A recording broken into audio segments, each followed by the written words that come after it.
Tiga pria sedang berjalan-jalan di mal ketika mereka menemukan sesuatu yang aneh. Setelah mereka keluar dari toilet, semua orang tiba-tiba menghilang. Saat mereka keluar dari mal, mereka tetap tidak melihat siapapun. Kota terasa sunyi menakutkan, seolah-olah hanya mereka bertiga yang tersisa di dunia. Meski enggan menyerah, mereka mencari hingga malam, tapi tetap tidak menemukan apa-apa. Akhirnya, mereka mulai percaya manusia memang telah menghilang. Memikirkan itu, mereka pun tertawa terbahak-bahak.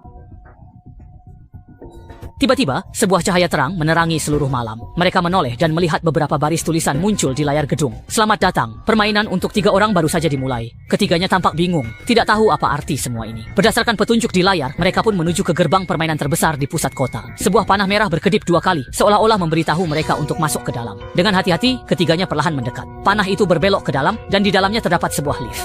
Mereka tidak menemukan bahaya, jadi mereka langsung masuk. Namun, mereka tidak tahu sinar inframerah di bawah kaki telah merekam jejak mereka.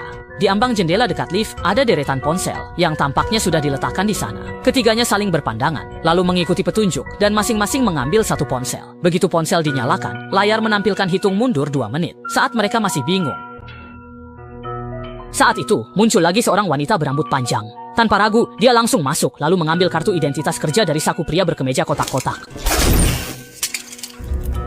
Wanita itu berkata ini permainan hidup dan mati. Begitu masuk, tidak ada jalan mundur. Kalau tidak, nasibnya akan sama seperti kartu identitas kerja itu. Kupikir tidak akan ada orang lain. Belum sempat beberapa orang bereaksi. Orang ini sudah masuk. 2 menit kemudian, permainan dimulai. Saat itu, pintu lift terbuka otomatis, dan mereka hanya bisa keluar gedung jika berhasil menyelesaikan permainan. 5 orang naik lift ke lantai 3. Dan di ponsel mereka muncul hitungan mundur 2 menit. Artinya jika dalam 2 menit mereka tidak bisa keluar ruangan ini, satu-satunya jalan adalah mati. Di ruangan, yang paling mencolok adalah 2 pintu. Pintu kiri adalah pintu kematian.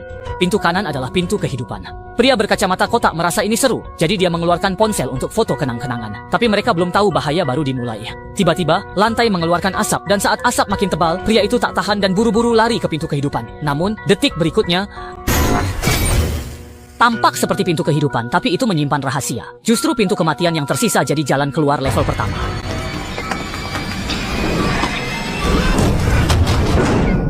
Setelah masuk, ponsel mulai menghitung waktu lagi. Setiap kali mereka melewati satu level, waktu berkurang 10 detik. Ponsel menghitung mundur, 1 menit 50 detik. Di depan ada 2 pintu, kehidupan dan kematian. Jika salah membuka pintu dalam waktu yang ditentukan, mereka pasti mati. Pria berambut panjang ketakutan, kakinya lemas. Ia memegang gagang pintu kematian, tapi tetap tidak berani membukanya. Saat tersisa 15 detik, pria berambut pirang memberanikan diri ke pintu kehidupan. Karena sebelumnya pintu kematian adalah jalan keluar, pria berambut pirang menebak kali ini sebaliknya. Ternyata kali ini, tebakan mereka benar pada percobaan kedua. Namun, setiap kali gagal melewati satu tahap, waktu mereka akan berkurang 10 detik. Pada tahap ketiga, mereka hanya punya waktu 1 menit 40 detik. Jika mereka terus menebak secara acak seperti yang dilakukan si rambut kuning,